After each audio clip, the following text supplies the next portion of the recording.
If you work in healthcare, you already know this. Conflict is everywhere. In the OR, in labor and delivery, in committee meetings, between physicians, nurses, administrators, and teams that are all trying to do the right thing. But here's the problem. Most of us were never trained to handle conflict well. We learned procedures, we learned diagnostics, but we didn't learn how to navigate the moment when two professionals strongly disagree. That's why I developed the SPARK framework. SPARK stands for stop, pause, ask, don't assume, reflect and respond, and create a path forward. It's a practical system designed specifically for high-stakes healthcare environments. Through keynote talks, residency workshops, and SPARK masterclasses, I teach physicians, nurses, and healthcare teams how to turn destructive conflict into productive conversations that strengthen teams and improve care. If your hospital, residency program, or medical conference is looking for a speaker on conflict, communication, and leadership in healthcare, I'd love to work with you. You can learn more in the show notes, because in medicine, conflict is inevitable, but handled well, it can make teams stronger.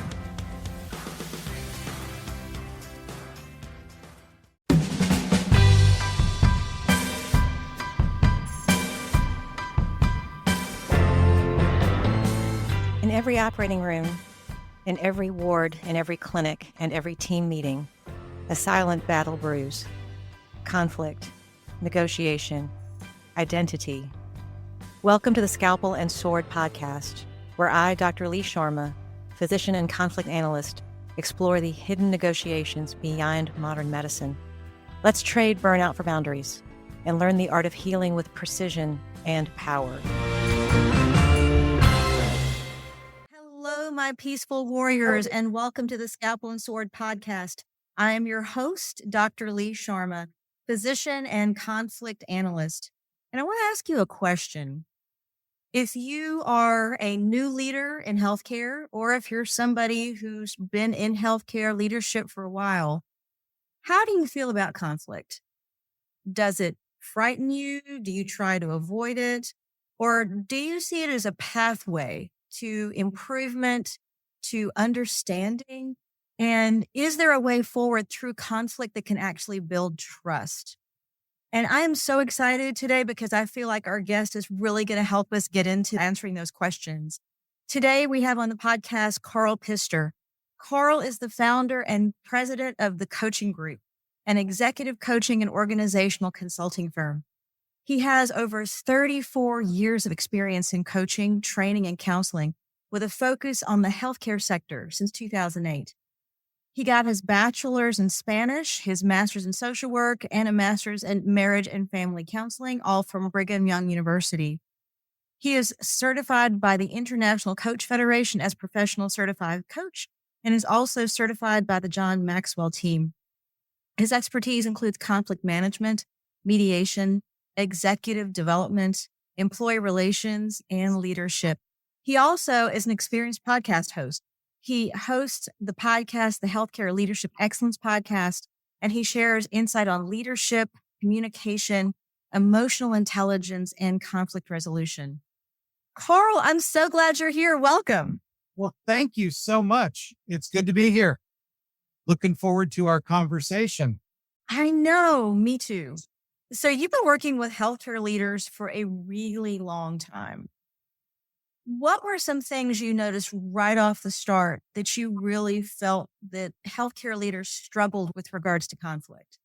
One thing I've noticed is that just because you have a lot of initials after your name does not mean that you're qualified or trained in conflict. And many times people are so intelligent that they're given a sort of a free pass throughout school.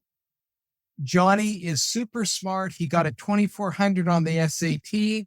he's socially awkward, but we'll just give him a free pass instead of pulling him aside and helping him learn the emotional intelligence skills that are so important in conflict leadership. And then in medicine, I've seen a tendency, because Jane Doe is a super good neurosurgeon, she will be a great section head. And that's a pretty big jump there. She can take part of brain and put it back together brilliantly, but she cannot say a phrase without insulting people. That's not fabricated stories. Those are real. Oh, 100%. And I think it is so interesting because it's so prevalent in healthcare that people who are perceived as being quote unquote high performers, they see a lot of patients, they do a lot of procedures, they bring in a lot of resources to the institution. And so we are more likely to look the other way. And I think it's also interesting that you've seen those people really promoted, that, they've actually been introduced into leadership levels just because they were these high performers. And so when they do things like this, when they clearly do not have that insight into how their communication is affecting other people, we tend to smile and nod and say, just that's how they are. And dealing with a situation right now where an excellent surgeon in his subspecialty was interviewed by an organization. None of the people were impressed by him. He rubbed people the wrong way. He was very abrasive. No one wanted him. And yet, because he was a very high producer, they brought him on anyway. And somewhat of a administration pat on the head saying, well, you'll just learn how to work with him. And it's such a trust busting. And I'm not throwing admin under the bus. We have revenue targets to meet. But boy, when you're bringing in a toxic person into the work site knowingly, it's so short-sighted. When this happens, because we are sort of consciously introducing this conflict element into the system. Like, we have now introduced an element where unfortunately we're setting us up for a negative culture, a culture that may breed conflict, that's not going to be a culture that lends itself to improvement or to insight. Can you raise the awareness of these people in these leadership positions to the way they're interacting and the lack of positive culture that this produces? You can, and it's complicated. It's complicated because unless you have senior leadership, because many times, as you're aware, we've got the admin dyad, we've got the clinical dyad. And unfortunately, we've had a swing in medicine to where now the admin dyad many times tells the clinical side, you just do your clinical work and we'll take care of everything else. And you can't run silos like that. So the only way Dr. Jones knew, let's just say he's a surgeon, we won't say a subspecialty, and he's a high producer, unless administration takes a strong role, it will be a toxic environment. I just interviewed a gentleman who used to be president of Dallas Methodist, Britt Barrett. And Dr. Barrett, he's a PhD, but he flipped that hospital from being one of the worst places to work in Texas to one of the best, not voted by himself, but by outside. And he told a story. I was in a lecture of his a couple of months back and then had him on the podcast last week. And he said, at first I didn't think I could get away with it, but as CEO, I guess I could. And during physician new hire orientation, doctor, what he would do is come in and welcome people, but he would be very blunt and say, if you're a whiner, a loser, or a jerk, I will hunt you down and you will not be with us anymore. He said you could see HR in the back, just, you can't say this. And he thought, well, I can't, but it was, I don't care how good you are. If you are toxic to the rest of our employees, you do not belong in this hospital. And that's the support you need, or else the surgeon will come into coaching and will pretend to cooperate because he doesn't want to lose privileges, but will then go right back to it. And you'll see a repeat over years until someone says, no more specific metrics, etc. Usually, though, we wait till it's too long. That is such a powerful insight because I absolutely agree with you. When we have physicians that are in these situations that are clearly generating toxic environments, we tend to look the other way until we have some type of HR disaster. Somebody has witnessed or seen something that X physician did, and now we're going to HR, we're complaining about what happened, or there's a bad clinical outcome. Something catastrophic has happened clinically. And the tragedy with all of these situations is that we don't have administrators like the CEO of Dallas Methodist that was able to set a boundary very early on for what the expectations were. So he's not waiting until we have a train wreck. He is going ahead and being proactive about what those expectations are. And I think what's so interesting about that, and I agree with you on this 100%, is that because doctors have letters behind their names and because we do these jobs, people are hesitant sometimes to set those boundaries for us. I always love to share the story of my dad, who was a general surgeon, who, when I was in residency after graduating, I was doing OBGYN, so I was in an operating room a lot. And he told me when I was a very young resident, it's like, look, if I ever hear about you throwing instruments, yelling at people in the operating room, or acting like a butt, if you do that even after I'm gone, I will come back and I will haunt you. You do not act that way in an operating room. And so, like what the CEO did for these doctors actually was done for me by my father.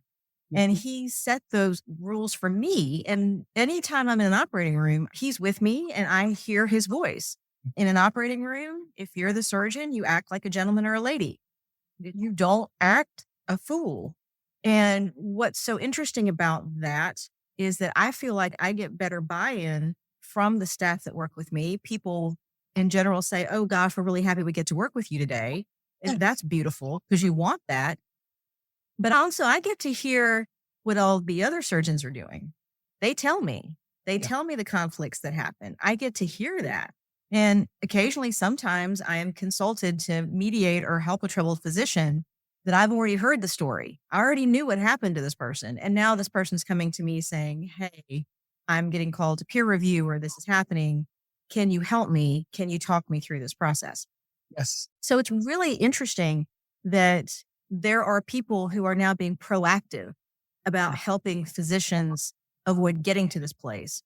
If you are fortunate enough, let's say you've got someone who's approaching you for coaching and they're not asking you for coaching because they're in a bad spot. They're asking you for coaching because they literally want to be better. How do you start that process with them? What a great question. And I'll just go back 3 hours working with cardiac intensivist client today. Superb gentleman. I've known him for about a little over a year on another project. And his organization sees him as a potential high performer. And I don't have, doctor, a templated approach. What I do is get talking with them enough and get inside their circle enough that then they start sharing what their concerns are. And I've been on morning rounds in this gentleman's unit. And we had just a great conversation today, and he shared some insights with some real emotion. And it was just so marvelous to see him open up so much. And this was our first session, and we'll go from there. Another item that I'd like to mention, just piggybacking off your comment about trust. I was working with a cardiac surgeon years ago, and I think it was like our 5th session. And he said, Karl, when are you going to start coaching me? And I'm usually a little more filtered than this. And I said, I'll start coaching you when you start trusting me. And you could see I kind of caught him off guard. And he said, what do you mean? I said, you don't trust me. You haven't opened up at all. And he said, well, you don't understand my world. What's it going to take for me to understand your world? Well, you got to come into my world. So I knew the director of surgical services really well. And she gave me the whole list of shots that I needed to be able to get in the OR. And I was able to observe 2 open heart surgeries, one 6 hours, the other 7 hours. And for a medical rookie like myself, I will never forget those 2 days. I was in the birdcage at the top of the bed, literally 3 feet from this heart. And to watch him lead the choreography of a well-orchestrated surgical staff. At the end, he said, "Well, Karl, what do you think?" I said, "Doctor, all I can say is that it's choreography." After that, the coaching took off. And even after the coaching was formally over, I'd get occasional texts from him saying, "I'm kind of stuck here. Do you have 5 minutes?" It sounds sappy, perhaps, but it's all about relationships and trust. Once people have that, even highly stellar educated people, they're still people. And people, in my view, open for debate, people run best when they feel understood and they know someone has their back. 100%. And when you were talking earlier, you had made a comment about the administration side, the clinical side, and how siloed that can be. I think that's a big part of why physicians not only have difficulty with conflict, tend to be more conflict avoidant, is because our educational system has really siloed us. That, everything that leads to being a physician is your personal grades when you're in college, your personal grades when you're in medical school, your performance solo as a resident, which will lead you to getting either the job or the fellowship that you're looking for. Yes. Your personal performance as a physician that will lead you to getting more patients or doing more procedures or whatever it is that you choose to do. And so we're asking people who live and work in this very isolated world to learn how to trust and especially build relationships that are built on trust in the professional arena. And it's such a hard skill set for us. We're not good at it. And it's something that unfortunately also, I think, leads to our difficulties in dealing with conflict, because as you said very beautifully, conflict resolution starts in relationships and relationships start with trust. And if we're already having problems with the bedrock, this is clearly why we have problems with conflict. So I love the fact that you took the time, because you did. You had to take the time. And I've been in an operating room for 7 hours. That's exhausting. That's tiring. And you're sitting there all day, even though it's a really cool thing to watch. I mean, that takes some stamina. So I'm really proud of you for doing that, because that's not easy. And then to have that person look at you and really feel like you were willing to take that step to have that insight into his world. I mean, that's why it meant so much to him. And I'm sure that's why he still calls you, because that meant a lot to him that you were willing to do that. And the sad thing for me, doctor, because he was a lightning rod individual, and I would hear people speaking poorly of him. And of course, I couldn't divulge it. I had a coaching relationship with him, but I knew from the conversation that they hadn't taken the time to build a bridge with this person. And I'm a conflict leadership junkie, and I get daily feeds from the Project on Negotiation at Harvard. And so many times it's trying to get people to get from the adversarial conflict approach to, there was an article the other day, is it okay to have small talk before a negotiation? And they said, absolutely, because the more connection you have, the higher the possibility of a good outcome. Yeah. And this is in hardcore business negotiation, not trying to get two sides in a collegial environment to see eye to eye. That would be blatantly obvious. But it was impressive that even when you're talking dollars and cents in contracts, the more you have the other person's purpose and interest in mind, the better it's going to go. So it's not a warm, fuzzy approach. It's truly what is going to work to get, almost in a selfish way. You don't do it for that reason. But my chances of getting what I want in a mediation skyrocket when I'm concerned about what you want. And the interesting thing is, doctor, we are hyper about best practice in medicine. You can get peer reviewed negatively for not following best practice. Yet we think we can use our own ideas and approaches in conflict and relationships when there are very well established best practices by the research of what works. But because it's a relationship and I've got my biases, I'll do what I want and expect a good outcome. It's just, that's a single one. I think it's so beautifully put that we really do think that not following some type of systemic approach to conflict. And when I say systemic, having faith in the process. Mhm. One of the guests that I had on the podcast, and I think this has been about a month ago, Javi Moram, who is a PhD JD at the University of Tennessee, Memphis College of Medicine, and she teaches conflict resolution to healthcare professionals.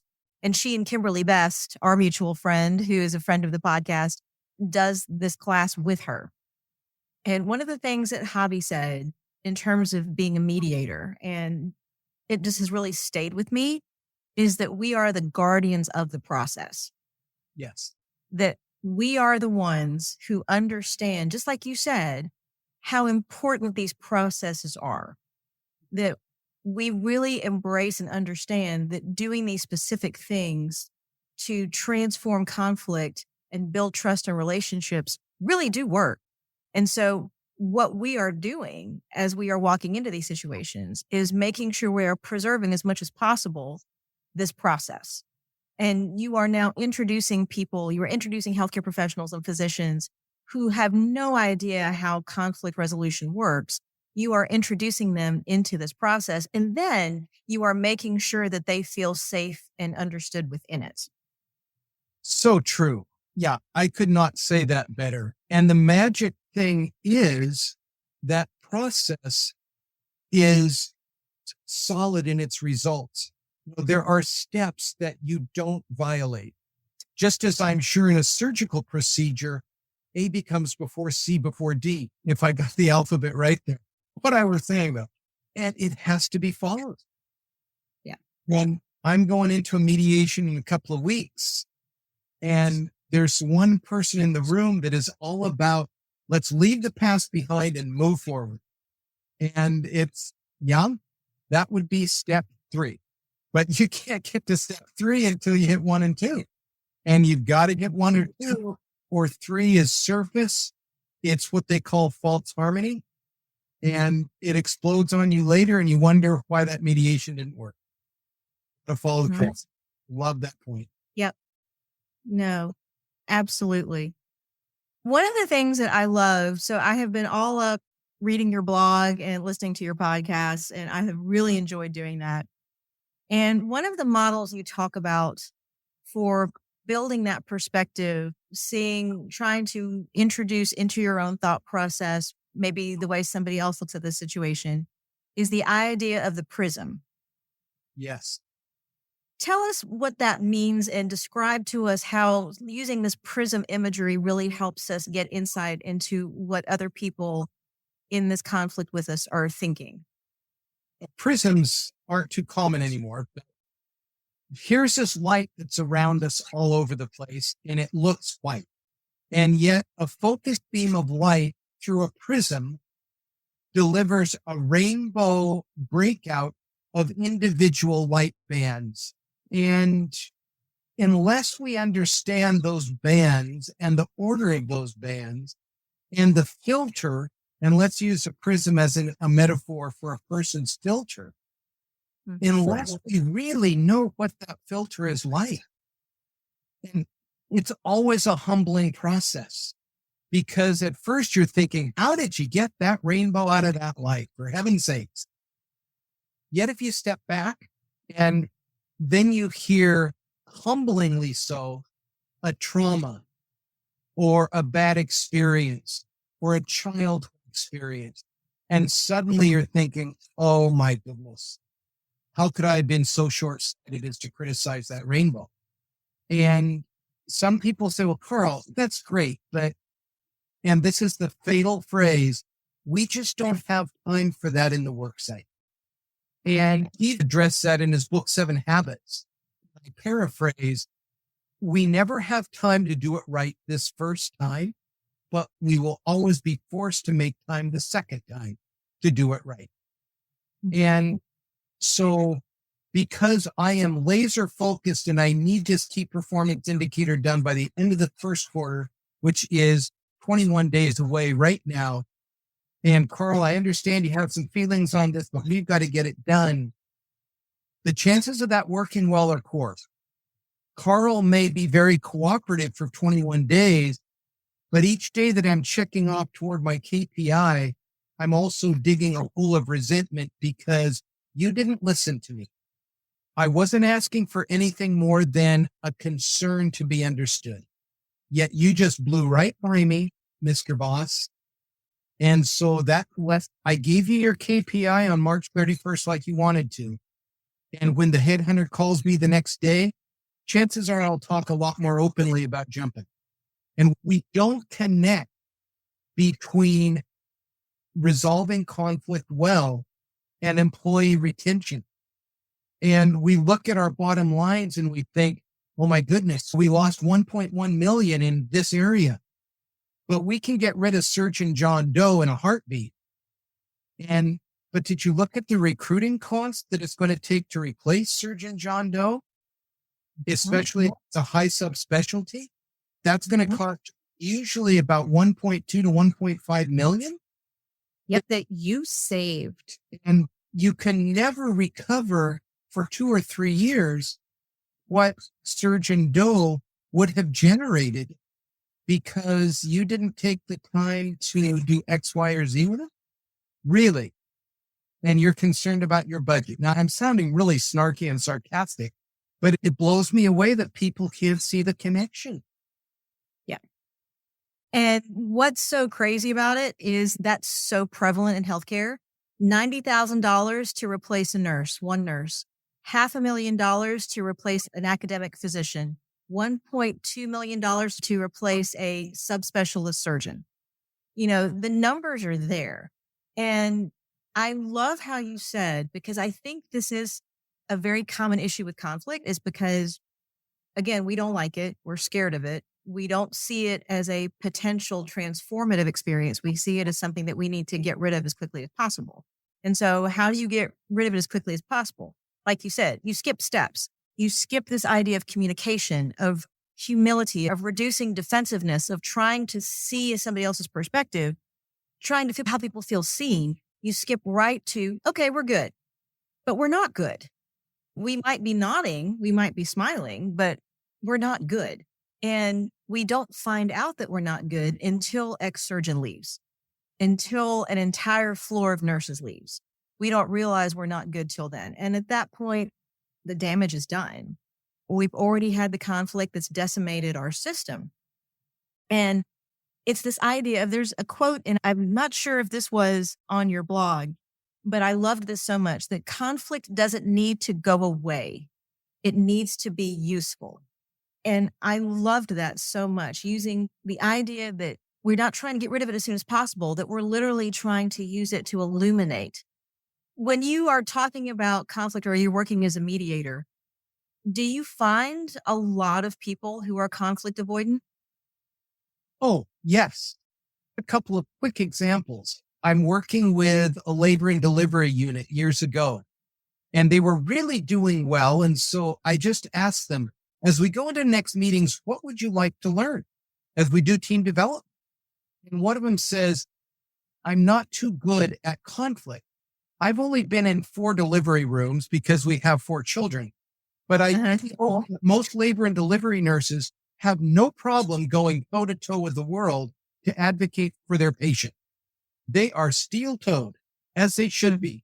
Yeah. And so I thought, wow, I never would have guessed that labor and delivery nurses were conflict averse. And so there were 13 of them around the table. And I said, does anyone else have those? And 11 hands went up. Yeah. 2 weeks ago, I'm dealing with a unit, brilliant nurses. And one of them says, I hate conflict. And so we did a couple of scenario role plays, and they were taking notes as if it was wisdom from heaven. And it wasn't. It was just me talking. But it was, oh, could you repeat that again? Because I like that phrase. It was conflict resolution 101. And these are advanced nurses, no rookies in the room. And yet no one they've been put in high conflict situations with absolutely no training on how to handle something that happens for them every day. The nice thing is it's exciting to see the enthusiasm for learning this. I hardly have anyone saying, no, I really don't want to learn conflict resolution. No, they are lining up for it. Yeah. And I think that's one of the things, and one of my things that I've talked about with Kim Best. And because of her, in large part, I've realized that those of us who are passionate about working about conflict in healthcare, it's a big, small world. There's a lot of us who are working in this space because we understand the importance of it. And I think what's happening now is you're seeing more and more professionals, administrators, residency program directors who understand how important it is for all of us to have these skill sets. I did a talk with a residency program this past weekend, and they were first and second year residents. And I sent out surveys. I always do this before doing these talks because I'd love to know what's going on with them. These are anonymous surveys, but I really want to know what the culture is like for them. And I think what's really interesting about this is clearly they've all been around it. They've all witnessed it. They've all seen what conflict can do, and they've all seen the negative effects of it. But one of the questions I always ask is, did you get to see or be a part of anything that you saw positive come out of that conflict? But they don't get to see it. They don't get to actually witness anything positive. And so the idea that something positive can come out of it, I think is a really big aha moment for a lot of people who are curious about conflict in healthcare. And I think it just goes to your point that you mentioned with that one expert. Was it at Vanderbilt that you mentioned? Yes. To help people see how powerful it can be when, again, the process is meticulously applied. And then, because what I've seen with my physicians and the ones that I've interacted with, they are data driven. They are brilliant individuals. And when they can see that this isn't just kind of a warm, fuzzy concoction, but there is this and this step to it, and that it really does bring people to the table, as your colleague mentioned, we facilitate the process. One of the things that you talk about also in your blog, or one of the blog posts that I love, was talking about the 3 types of conflicts that leaders in healthcare, especially, but I think all leaders need to learn to manage. And those 3 different types of conflicts are tasks, relationship-based conflicts, and value-based conflicts. Tell us the difference between those 3 and maybe ways that you have helped people learn how to approach each of those. You noted those in, as strange as it might seem, order of difficulty. Okay. Tasks are pretty easy because it needs to be done. You're wanting this, you're wanting that. Let's find out the interests and let's bring it together. I'm simplifying it, obviously. Relationships, because, and one of the best books on relationship mediation is Difficult Conversations by a trilogy of authors, Stone, Patton, and Heen, out of the Project on Program on Negotiation at Harvard. Mm-hmm. As it centers around some pretty personal things. Am I a good person? Am I seen as good? Am I seen as competent? Am I seen as lovable? And you start messing around with that, and you're starting to get into the high parts of the hard drive. Those hit close to home. So that's more difficult. If you really want to walk into the field of landmines, it's about values, because values are truly our hard drive. We see this now, in Karl's opinion here, in our highly polarized society, where someone says X and I feel Y, it's a value. Instantly, I go after them because they threaten me to my very core. And I think that's where we need to go in reverse. Many times, I think we overlook the role that values play in our day-to-day work. And when those values are assaulted, because unintentionally, I've just not run into too many people that wake up wanting to destroy my life. They're unaware of their impact. But still, when one of my values is threatened, I can become very clawed out really fast. So that's where, again, to your colleague at Vanderbilt's point, where we need a process to say, no one's assaulting. We're talking, we're respecting. Karl, tell me why that is such a closely held value for you. And you have Karl talk in an arena where no one's crossing their arms or rolling their eyes or shaking their head or scoffing under their breath. And sometimes we have to be really clear with people because you and I have both, well, I didn't say anything. Well, you verbally, you didn't, but every inch of your body was saying that you felt that this person was just this close to being very despicable. So don't tell me you weren't talking. And to set up those guardrails, I just had this, large mediation the other day where I had to send out, it turned out to be, not that I'm ever over talk things doctor, but it was a 5-page document of this is what you can do and this is what you can't do on Tuesday night.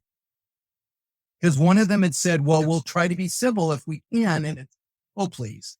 You are a board certified physician. You can probably decide if you're going to be civil or not. So giving them the ground rules so that the values didn't become the issue, but how to resolve the conflict of them. And that's huge.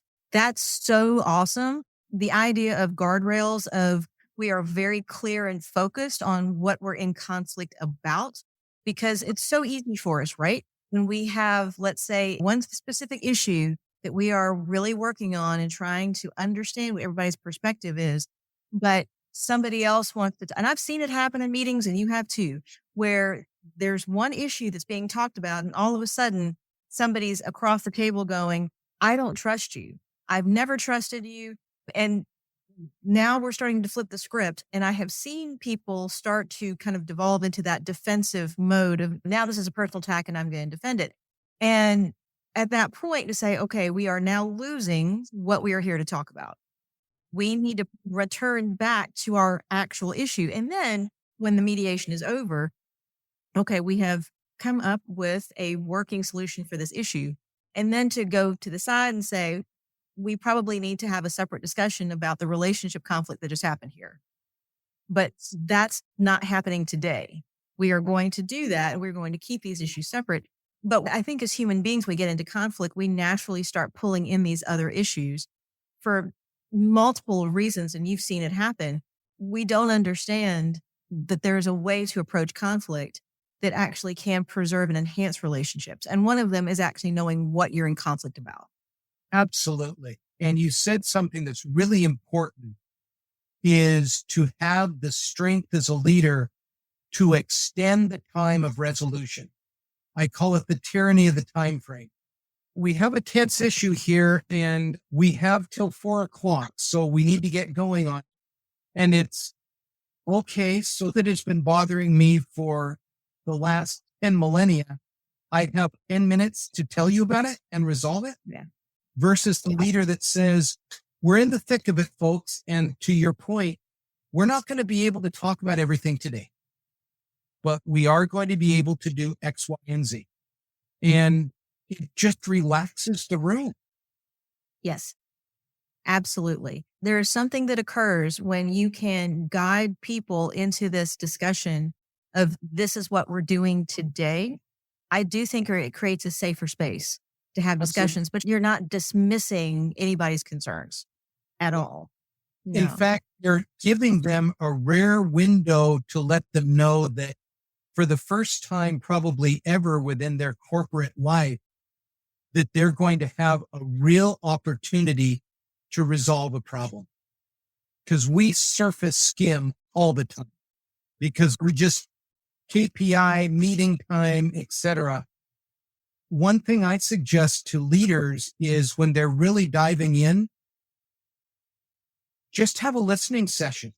John, tell me what the problem is. And just take notes for that meeting. And then tell John, you brought up some really good points. And I want some time to think those through so I can respond better. Could we talk on Thursday about this? And it just, whoa, Karl or John or whoever's running the meeting, he's serious about this. Now you have to do it on Thursday if you said Thursday, but they're used to well, John, thank you for your comments. Now let me tell you what I was thinking before you started talking, but I'll pretend that I'm thinking your points are important. And I'll tell you the decision I made before I supposedly wanted your opinion. And then we'll all be happy and we'll move forward. No. And that happens all the time. That Oh, yeah. happens all the time. Yeah. There was so much that I learned looking at your blog and listening to your podcast, but you do use this quote. And I think to me, what you just said, it just absolutely frames it. Hearing what's behind the silence. Oh, yeah. Actually listening to what people say, but listening to what people don't say. And having the ability to sit there, actively listen and listen in such a way that you find messages beyond what people are saying. What people say is important, but sometimes what they don't say is more important. And if we're able to hear that, that's going to make us more powerful in the process.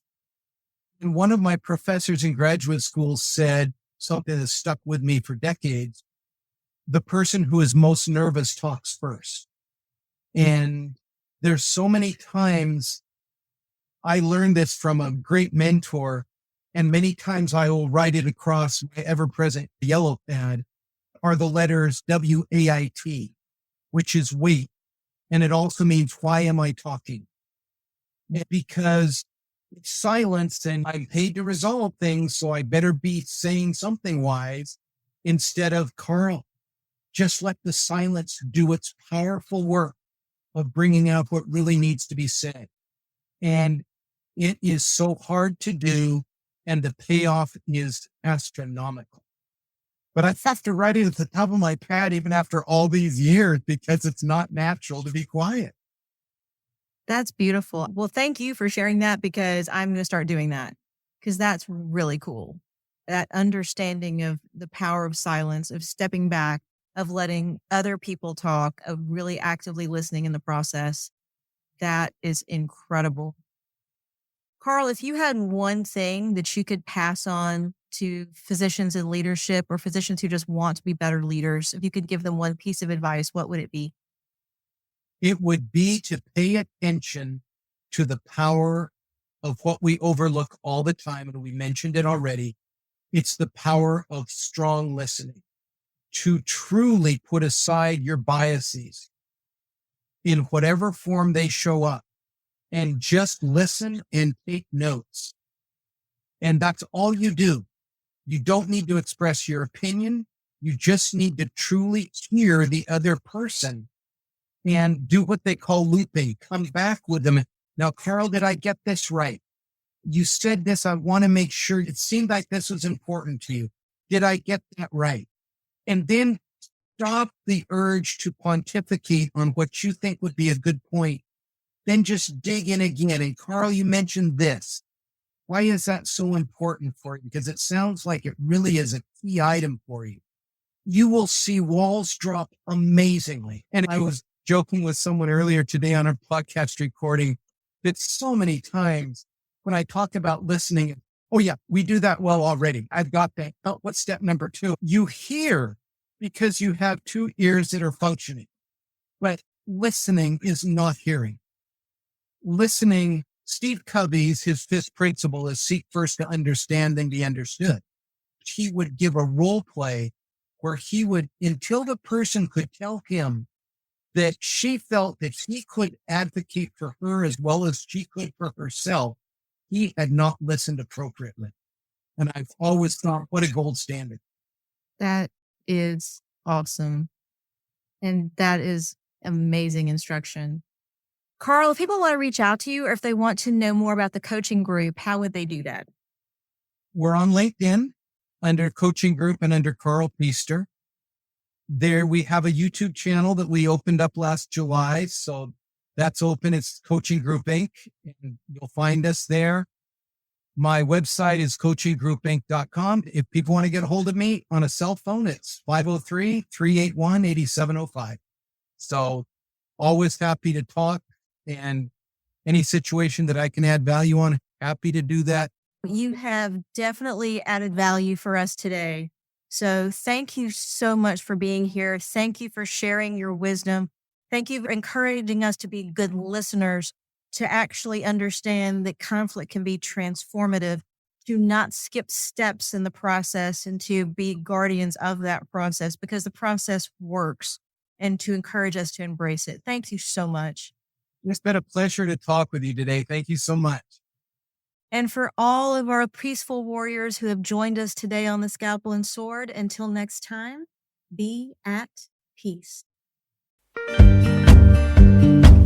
Every episode is an invitation to speak, to negotiate, to choose. I'm Dr. Lee Sharma. Join the dialogue by subscribing to Scalpel and Sword. Until next time, peaceful warriors, may your choices be sharp and your voice be even sharper. This podcast is a reflection of lived experience and research in conflict resolution. The Scalpel and Sword is not intended as medical or legal guidance. For personal matters, please consult a qualified professional.